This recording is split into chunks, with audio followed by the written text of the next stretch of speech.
ನಮಸ್ತೆ ಮಿತ್ರರೇ.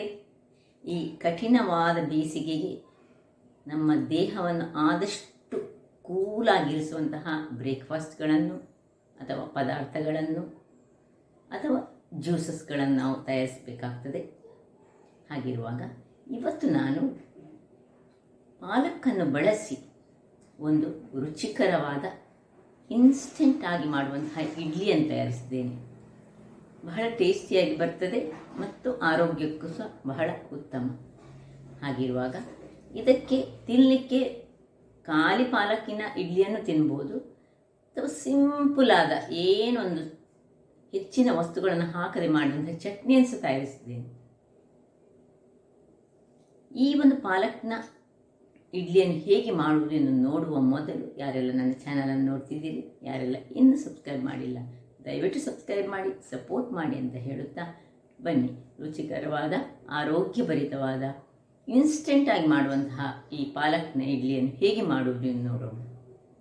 ಮಿತ್ರರೇ, ಇವತ್ತೊಂದು ಪಾಲಕನ್ನು ಬಳಸಿ ಒಂದು ಕಟ್ಟು ಪಾಲಕ್ ತೆಗೆದುಕೊಂಡಿದ್ದೇನೆ. ಒಂದು ಹೆಲ್ದಿಯಾದ ಬ್ರೇಕ್ಫಾಸ್ಟನ್ನು ಮಾಡುವ, ಸ್ಟೀಮ್ ಮಾಡಿ ಮಾಡುವಂತಹ ಬ್ರೇಕ್ಫಾಸ್ಟ್. ಒಂದೇ ಒಂದು ಕಾಯಿ ಮೆಣಸು ತೆಗೆದುಕೊಂಡಿದ್ದೇನೆ. ಪಾಲಕ್, ಸ್ವಲ್ಪ ಕೊತ್ತಂಬರಿ ಸೊಪ್ಪಿದ್ದರೆ ತೆಗೆದುಕೊಳ್ಳಿ. ಪಾಲಕ್ ಒಂದು ಕಟ್ಟು ಸಾಕು.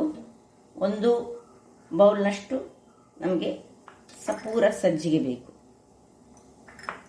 ಇನ್ನು ಸ್ವಲ್ಪ ಉಪ್ಪು ಮತ್ತು ಒಂದು ಬೌಲ್ನಷ್ಟು ಈ ಕರ್ಡ್ ಮೊಸರು ಬೇಕು. ಈಗ ಮೊದಲಿಗೆ ನಾವೇನು ಮಾಡುವ ಹೇಳಿದರೆ, ಸ್ವಲ್ಪ ಉಪ್ಪನ್ನು ಹಾಕೊಳ್ಳುವುದಕ್ಕೆ. ಉಪ್ಪನ್ನು ಹಾಕ್ಕೊಳ್ತಾ ಇರುವಾಗ ಇಲ್ಲಿ ನಾನು ನೋಡಿ ನೀರು ಬಿಸಿ ಆಗಲಿಕ್ಕೆ ಒಂದು ಲೋಟದಷ್ಟು ನೀರನ್ನು ಬಿಸಿ ಆಗಲಿಕ್ಕೆ ಇಟ್ಟಿದ್ದೇನೆ. ನೀರು ಬಿಸಿ ಆಗ್ತಾ ಇರುವಾಗಲೇ ಈ ಒಂದು ಪಾಲಕನ್ನು ಇದರಲ್ಲಿ ಹಾಕ್ಕೊಂಡು ಸ್ವಲ್ಪ ಒಂದು ಕುದಿ ಬರಿಸ್ಕೊಳ್ಳೋಣ. ಅಂದರೆ ಅದರ ಹಸಿ ವಾಸನೆ ಹೋಗಬೇಕು ನಮಗೆ. ಅದಕ್ಕೋಸ್ಕರ ಇದನ್ನೊಂದು ಜಸ್ಟ್ ಬಿಸಿ ನೀರಿಗೆ ಹಾಕ್ಕೊಳ್ತಿದ್ದೇನೆ. ಇಲ್ಲಿ ಉಪ್ಪು ಹಾಕ್ಕೊಂಡಿದ್ದೇನೆ. ಉಪ್ಪಿಗೆ ಈ ಒಂದು ಸಪೂರ ಸಜ್ಜಿಗೆ ಮತ್ತು ಮೊಸರು ಇಷ್ಟನ್ನು ಹಾಕಿ ನಾವು ಇದನ್ನು ಚೆನ್ನಾಗಿ ಒಂದು ಕಲಡಿಸಿಕೊಳ್ಳೋಣ. ಇನ್ನು ಸ್ವಲ್ಪ ನೀರನ್ನು ಹಾಕ್ಕೊಳ್ತೇನೆ.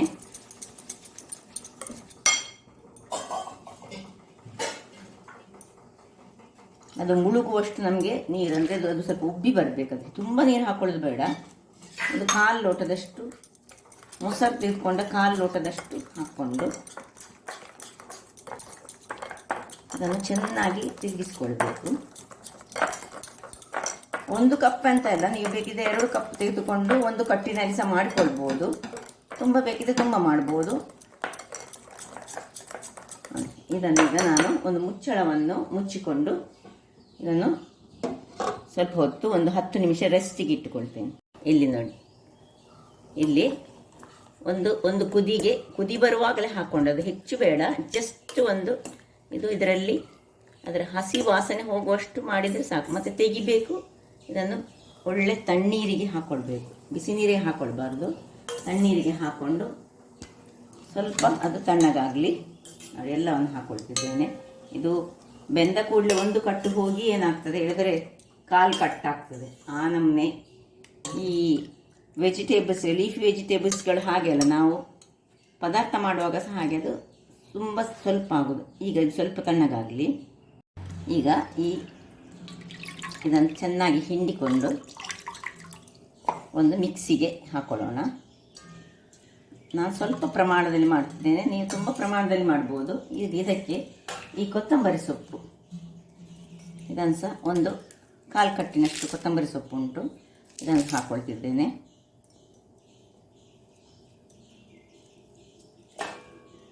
ಇದನ್ನು ಚೆನ್ನಾಗಿ ಒಂದು ಗ್ರೈಂಡ್ ಮಾಡ್ಕೊಂಡು ತರೋಣ. ಬೇಕಿದ್ದರೆ ಸ್ವಲ್ಪ ನೀರು ಹಾಕೊಳ್ಳಿ. ಒಳ್ಳೆ ಮಾತ್ರ ಫೈನಾದ ಪೇಸ್ಟ್ ಆಗಬೇಕು ನಮಗೆ. ನೋಡಿ ವೀಕ್ಷಕರೇ, ಹೇಗೆ ನೋಡಿ ಕಲರ್ ಹೇಗೆ ಗ್ರೀನಾಗಿ ಬಂದಿದೆ. ಅದು ಹಾಗೆ ನೀರಿನಲ್ಲಿ ನಾವು ಅದನ್ನು ನೋಡಿ, ಇಲ್ಲಿಗ ನಾವು ನೆನೆಸಿಟ್ಟಂತಹ ರವೆ ಹೇಗೆ ಆಗಿದೆ ನೋಡಿ, ಈ ರೀತಿಯಲ್ಲಿ ಉಂಟು. ಒಳ್ಳೆ ನೆಂದಿದೆ.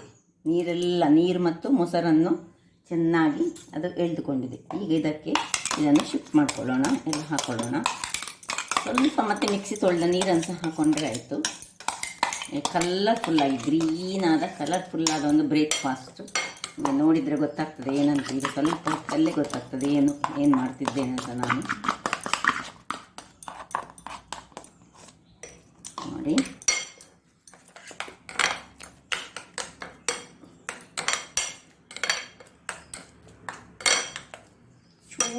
ಚೂರು ನೀರನ್ನು ಹಾಕೊಳ್ತಿದ್ದೇನೆ ಈಗ ನಾನು.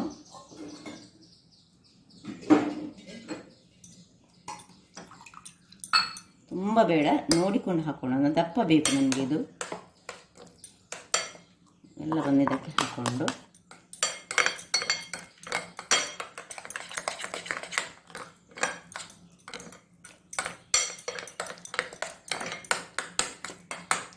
ವೀಕ್ಷಕರೇ, ಇಲ್ಲಿ ನೋಡಿ, ಇಲ್ಲಿ ಚೆನ್ನಾದ ಒಂದು ಬ್ಯಾಟರ್ ರೆಡಿ ಆಯಿತು. ಇದು ನೋಡಿ, ಈ ಕನ್ಸಿಸ್ಟೆನ್ಸಿಯಲ್ಲಿ ಇರಬೇಕು. ಕಾಣ್ತದಲ್ಲ? ಈ ಹೊತ್ತಿನಲ್ಲಿ ನಾನು ಇಲ್ಲಿ ಬಿಸಿ ಆಗಲಿಕ್ಕೆ ಒಂದು ಸ್ಟೀಮರನ್ನು ರೆಡಿ ಮಾಡ್ಕೊಳ್ತಿದ್ದೇನೆ. ಸ್ಟೀಮರ್ ಬಿಸಿ ಆಗಲಿ. ಅದರಲ್ಲಿ ಸ್ಟೀಮರ್ ಬಿಸಿ ಆಗ್ತಾ ಉಂಟು. ಇಲ್ಲಿ ಸ್ಟೀಮರ್ ಬಿಸಿ ಆಗುವಾಗ ಸ್ವಲ್ಪ ಈ 10 ರೂಪಾಯಿ ಇನ್ನೂ ಒಂದು ಸ್ಯಾಚೆಟನ್ನು ನಾನು ಸ್ವಲ್ಪ ಇದರಲ್ಲಿ ಅರ್ಧದಷ್ಟು ಮಾತ್ರ, ಯಾಕೆಂದರೆ ನನ್ನದು ಒಂದೇ ಒಂದು ಬೌಲ್ನಷ್ಟು ಆದ್ದರಿಂದಾಗಿ ಇದಕ್ಕೆ ಸ್ವಲ್ಪ ನೀರನ್ನು ಹಾಕ್ಕೊಂಡು ಆ್ಯಕ್ಟಿವೇಟ್ ಮಾಡ್ತೇನೆ. ನೋಡಿ, ತುಂಬ ಬೇಡ. ಈ 10 ರೂಪಾಯಿ ಶಾಚೆಯಲ್ಲಿ ಅರ್ಧ ಹಾಕಿದರೆ ಸಾಕಾಗ್ತದೆ. ಫುಲ್ ಹಾಕ್ಕೊಳ್ಬೇಡಿ, ಫುಲ್ ಹಾಕಿದರೆ ಹೆಚ್ಚಾಗ್ತದೆ. ಒಂದು ವೇಳೆ ನೀವು 2-3 ಬೌಲ್ನಷ್ಟು ಮಾಡೋದಾದರೆ ಫುಲ್ ಹಾಕ್ಕೊಳ್ಳಿ. ನೋಡಿ, ಒಳ್ಳೆ ಆ್ಯಕ್ಟಿವೇಟ್ ಆಯಿತು. ನೀರು ಬಿದ್ದ ಕೂಡಲೇ ಒಳ್ಳೆ ಆ್ಯಕ್ಟಿವೇಟ್. ಈಗ ಈ ಕಾಯಿ ಮೆಣಸು ಸಣ್ಣ ಸಣ್ಣದು, ಇದು ಆಪ್ಷನಲ್. ನೀವು ಮಕ್ಕಳಿಗೆ ಕೊಡೋದಾದರೆ ನಾನೀಗ ಈ ಪಾಲಕ್ನ ಇಡ್ಲಿಯನ್ನು ಮಾಡ್ತಿದ್ದೇನೆ. ಮಕ್ಕಳಿಗೆ ಕೊಡೋದಾದರೆ ಈ ಕಾಯಿ ಮೆಣಸನ್ನು ನೀವು ಸ್ಕಿಪ್ ಮಾಡಿಕೊಳ್ಳಿ, ಬೇಡ. ನಾವು ದೊಡ್ಡವರಿಗೆ ಆದರೆ ಇದು ಹಾಕಿದರೆ ಬಹಳ ಚೆನ್ನಾಗಿ ಬರ್ತದೆ. ಈಗ ಆಯಿತು. ಈಗ ಹಾಕೋದು ಏನೋ ಆ್ಯಕ್ಟಿವೇಟ್ ಆದ ಕೂಡಲೇ ನಾನು ಇದು ಆಪ್ಷನಲ್ 1 ಚಮಚದಷ್ಟು ಸಕ್ಕರೆಯನ್ನು ಹಾಕ್ಕೊಳ್ತಿದ್ದೇನೆ. ಬೇಕಿದ್ದರೆ ಹಾಕ್ಕೊಳ್ಳಿ, ಬೇಡದಿದ್ದರೆ ಸ್ಕಿಪ್ ಮಾಡಿ. ಹೀಗೆ ಸ್ವಲ್ಪ ತಿರುಗಿಸ್ಕೊಂಡು ಆಯಿತು. ಇನ್ನು ಇದನ್ನು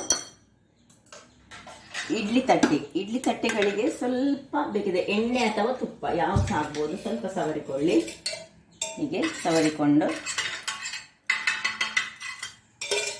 ನಾವು ಎಲ್ಲ ತಟ್ಟೆಗಳಲ್ಲಿ ತುಂಬ ಹಾಕೊಳ್ಳೋದು ಬೇಡ, ಮುಕ್ಕಾಲಷ್ಟು ಹಾಕೊಂಡ್ರೆ ಆಯಿತು. ನೋಡಿ,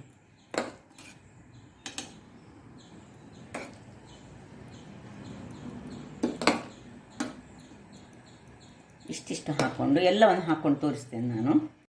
ವೀಕ್ಷಕರೇ, ಇಲ್ಲಿ ನೋಡಿ, ಒಟ್ಟು 8 ಇಡ್ಲಿ ರೆಡಿಯಾಗಿದೆ. ಆಗಿರುವಾಗ ಈಗ ಇದನ್ನು ಒಟ್ಟಿಗೆ ಇಟ್ಟುಕೊಂಡು, ಇಲ್ಲಿ ಸ್ಟೀಮರ್ಸ್ ನೋಡಿ ಬಿಸಿಯಾಗಿದೆ. ಇದನ್ನು ಒಂದು 15ರಿಂದ 20 ನಿಮಿಷಗಳ ಕಾಲ ಸ್ಟೀಮಲ್ಲಿ ಬೇಯಿಸ್ಕೊಳ್ಳೋಣ. ರುಚಿಯಾದ ಆರೋಗ್ಯಕರವಾದ ಒಂದು ಪಾಲಕ್ನಿಂದ ಮಾಡಿದಂತಹ ಇಡ್ಲಿ ತಯಾರಾಗಲಿಕ್ಕೆ ಒಂದು 15 ನಿಮಿಷ ಆದರೂ ಬೇಕು.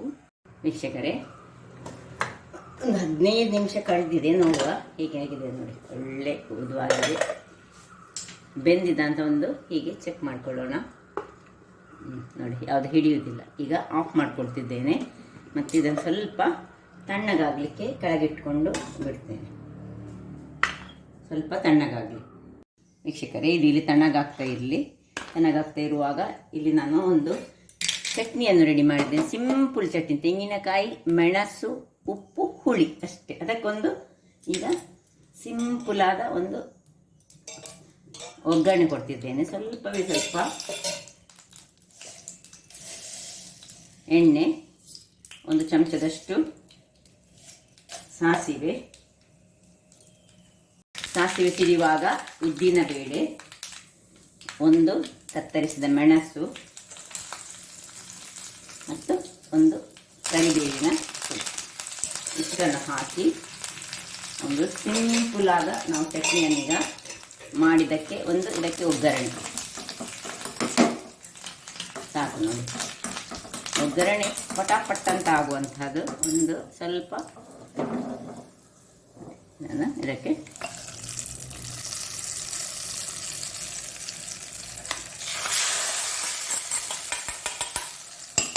ಒಗ್ಗರಣೆ ಸಹ ರೆಡಿ ಆಯಿತು. ಇಲ್ಲಿ ಇದನ್ನು ಈಗ ಬಿಡಿಸ್ಕೊಳ್ಳೋಣ. ನೋಡಿ ಹೇಗೆ ಬರ್ತದೆ ನೋಡಿ.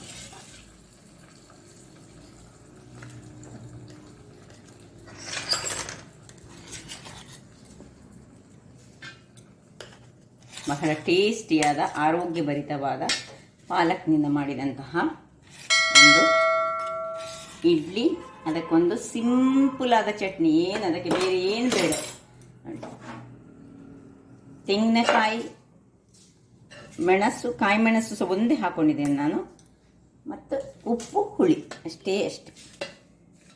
ಈಗ ನೋಡಿ, ರುಚಿಕರವಾದ ಆರೋಗ್ಯಭರಿತವಾದ ಪಾಲಕ್ನಿಂದ ಮಾಡಿದಂತಹ ಇಡ್ಲಿ ಸವಿಯಲ್ಲಿ ರೆಡಿಯಾಗಿದೆ. ಈ ಸಮ್ಮರ್ನಲ್ಲಿ ಈ ಪಾಲಕ್ ಇಂತಹ ಒಂದು ಲೀಫಿ ವೆಜಿಟೇಬಲ್ಗಳಿಂದಲೇ ಮಾಡಿದಂತಹ ಬ್ರೇಕ್ಫಾಸ್ಟ್ ಮಾಡಿದರೆ ಬಹಳ ಉತ್ತಮ. ಹಾಗಾದರೆ ನೋಡಿದ್ರಲ್ಲ ವೀಕ್ಷಕರೇ, ಈ ನನ್ನ ಕುಕಿಂಗ್ ಚಾನಲ್ ನಿಮಗೆ ಇಷ್ಟ ಆದರೆ ಬೋಳೂರು ಸುವರ್ಣ ಚಾನಲನ್ನು ಲೈಕ್ ಮಾಡಿ, ಶೇರ್ ಮಾಡಿ, ಸಬ್ಸ್ಕ್ರೈಬ್ ಮಾಡಿ, ಹಾಗೂ ನನ್ನ ಇನ್ಸ್ಟಾಗ್ರಾಮ್ ಪೇಜನ್ನು ಫಾಲೋ ಮಾಡಿ. ಧನ್ಯವಾದಗಳು.